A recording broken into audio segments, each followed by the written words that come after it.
بسم اللہ الرحمن الرحیم۔ مفتی عتیق الرحمن شمیم واسطی مرحوم میرے بہت اچھے دوست تھے۔ ان کی زندگی میں عجیب انقلاب رونما ہوا تھا۔ ایک ایسا شخص جو مسجد و مدرسہ اور مولوی و ملا کے نام سے الرجک تھا، بلکہ نفرت کی حد تک بہت بغض رکھتا تھا، اچانک تبدیل ہوا۔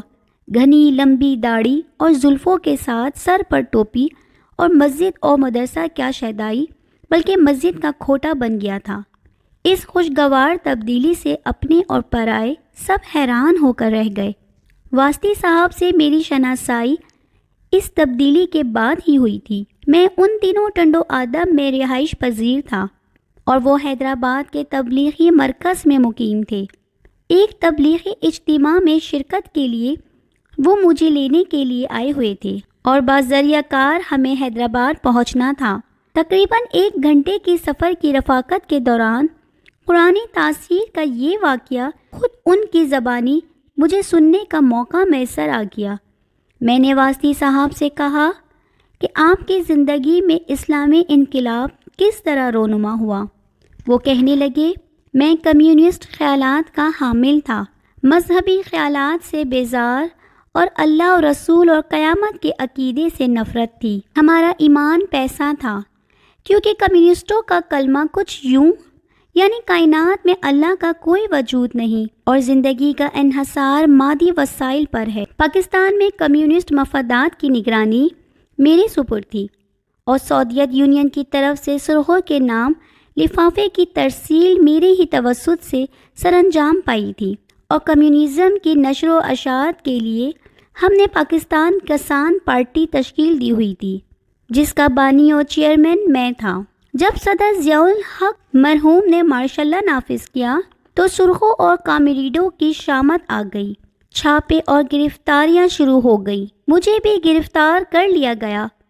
میں بہت خوف زدہ تھا اور ایجنسیوں کے طرز عمل اور دھمکیوں سے اس خوف میں روز بروز اضافہ ہو رہا تھا۔ مجھے ذہنی اذیت پہنچائی جاتی اور سرخ استعمال کے مستقبل کے عزائم کے بارے میں پوچھا جاتا۔ مختلف حربے استعمال کرنے کے باوجود وہ لوگ مجھ سے کچھ اگلوانے میں ناکام رہے۔ مجھے ہر وقت یہ فکر دامن گھیر رکھتی تھی کہ نہ جانے اب کیا ہوگا۔ مجھے اپنا مستقبل تاریک نظر آنے لگا اور روز روز کی تشدد نے مجھے اندر سے بالکل توڑ کر رکھ دیا تھا، اور میں بڑی حد تک اپنی زندگی سے مایوس ہو چکا تھا۔ وہ لوگ بھی تشدد سے تنگ آ چکے تھے۔ ایک دن کیا ہوا کہ فوج کی تحقیقاتی ٹیم اپنے سوالات کے تیر و نشتر سے مجھے چھلنی کر رہی تھی، اور میں بھی اپنے لبوں پر مہر سکوت لگائے نہایت ناگواری مگر پوری کامیابی کے ساتھ ان کے سوالات کو ٹال رہا تھا کہ تحقیقاتی ٹیم کا ایک افسر تیزی سے اٹھا اور اس نے مجھے اٹھا کر قریب بچھی ہوئی لوہے کی چرپائی پر پوری قوت سے پٹخ دیا اور دھاڑتے ہوئے کہنے لگا کہ تمہارے عدم تعاون کا یہی طرز رہا تو ہم تمہیں زندہ نہیں چھوڑیں گے۔ وہ فوراً ہی کمرے کے اندر گیا اور کپڑے کی ایک چادر لا کر میری ٹانگوں پر لپیٹ کر اسے زور زور سے کسنے اور بل دینے لگا۔ میری آنکھوں کے سامنے اندھیرا چھانے لگا اور زندگی میں پہلی مرتبہ مجھے خدا یاد آنے لگا۔ میں نے دل ہی دل میں کہا، اے خدا، اگر تو واقعی موجود ہے تو اپنی قدرت دکھا کر مجھے بچا لے۔ میرے دل میں یہ خیال آتا ہی تھا کہ ٹانگوں سے لپٹی ہوئی چادر کے چھیتڑے اڑ گئے اور میرے پاؤں آزاد ہو گئے۔ یہ کہتے ہوئے واسطی صاحب تھوڑی دیر کے لیے خاموش ہوئے، اپنی پرنم آنکھیں دستی رومال سے پوچھی اور پھر رندی ہوئی آواز سے گویا ہوئے، مفتی صاحب، میں اللہ کو نہیں مانتا تھا، اللہ کا باغی تھا، اس لیے یہ سمجھا کہ کپڑا بوسیدہ ہو گیا۔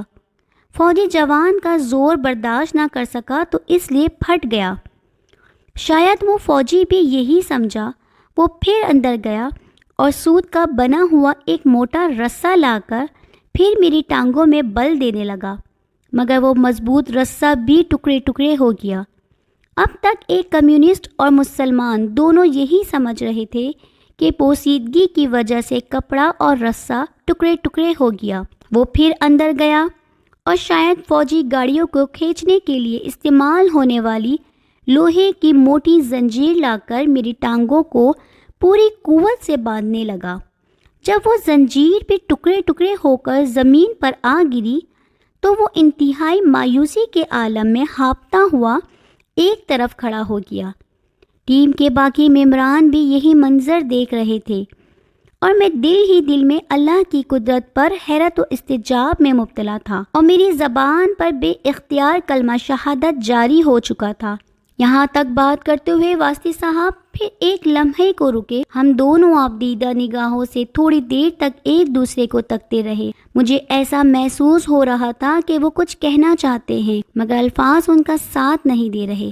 انہوں نے اپنے آپ کو سنبھالا اور کپکپاتے ہونٹوں سے وہ پھر گویا ہوئے، کہنے لگے، اللہ کی مدد دیکھ کر میرا نظریہ شکست کھا چکا تھا۔ میرا دل گواہی دے رہا تھا کہ اللہ موجود ہے اور پوری کائنات پر اس کی گرفت مضبوط ہے۔ اس کے حکم کے بغیر پتہ بھی نہیں ہلتا، جبھی تو کپڑا، رسا اور پھر مضبوط زنجیر کی کڑیاں اس کے حکم سے ٹوٹ کر بکھر چکی تھی۔ مجھ جیسے باغی اور مجرم کے دل میں پیدا ہونے والے جذبات اور خیالات کو وہ جانتا ہے، اور ایسا بردبار اور تحمل والا ہے، اور گنہگاروں سے بھی محبت کرنے والا ہے، اور میری خفیہ درخواست پر بھی اس نے فوراً مدد فرمائی اور مجھے ان کے مظالم سے نجات عطا فرما کر ایمان کی دولت سے نوازا۔ میرے دل کی دنیا ہی بدل چکی تھی اور میں چارپائی پر پڑے پڑے اندر ہی اندر اپنے رب سے صلح کر چکا تھا۔ تحقیقاتی ٹیم کے تمام ممبر پریشان دکھائی دے رہے تھے۔ تھوڑی دیر تک وہ سر جوڑ کر کچھ مشورہ کرتے رہے اور پھر مجھے ایک کمرے میں دھکیل کر خاموشی سے سر جھکائے ہوئے اٹھ کر چلے گئے۔ میرے جسم کا ہر رونگٹا امتنان اور تشکر کے جذبات سے لبریز تھا، اور ندامت کے آنسو میری آنکھوں سے بہہ رہے تھے، اور میری زبان پر بے اختیار یہ جملہ جاری تھا، اللہ تو ہے، اللہ تو ہے۔ کبھی میں اس جملے کی رٹ لگاتا اور کبھی کلمہ طیبہ اور شہادت کا ورد شروع کر دیتا۔ اس موقع پر مجھے مسجد کے اندر میاں جی سے بچپن میں کلمہ و نماز یاد کرنے کی اہمیت کا احساس ہوا، اور جن لوگ کو ہم بیچارے مومن یا امام سمجھ کر نظر انداز کر دیتے ہیں، اسلام کے ان خاموش سپاہیوں کی بے لوث خدمت پر بے اختیار سلام پیش کرنے کو جی چاہنے لگا۔ میں کھڑکی کے سامنے آ کر کھڑا ہوا اور ڈیوٹی پر موجود فوجی کی نظر التفات کا انتظار کرنے لگا۔ اس کے متوجہ ہونے پر میں نے درخواست کی کہ مجھے جائے نماز، لوٹا اور ترجمے والا قرآن چاہیے۔ وہ میرے مطالبے پر حیران تو ہوا مگر اس نے جلد ہی میری مطلوبہ چیزیں مہیا کر دی، اور میں وضو کر کے اپنے رب کے حضور سر سجود ہو گیا۔ واسطے صاحب نے اپنی بات جاری رکھتے ہوئے کہا، ہوش سنبھالنے کے بعد پہلی مرتبہ ایمانی جذبے کے ساتھ اللہ کے سامنے پیشانی جھکائی تھی۔ میں اس کا مزہ اور لطف بیان کرنے سے قاصر ہوں۔ نہ جانے کب تک سجدوں پر سجدے کرتا رہا اور ندامت کے آنسو بہاتا رہا۔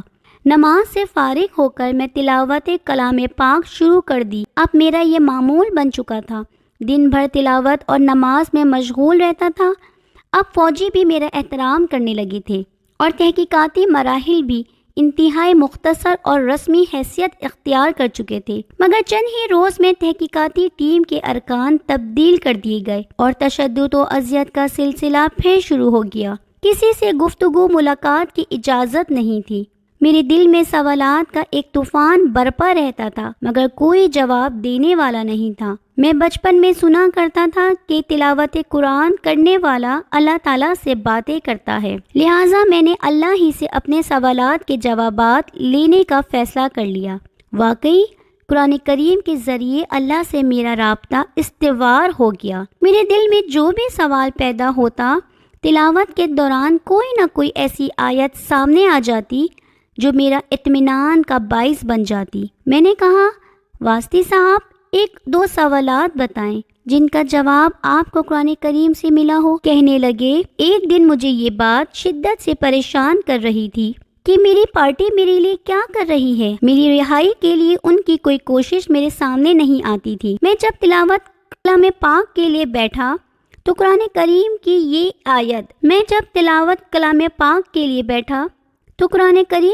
آیت نے میری پریشانی حل کر دی۔ ہر پارٹی کے پاس جو کچھ ہے وہ اسی پر خوش ہے۔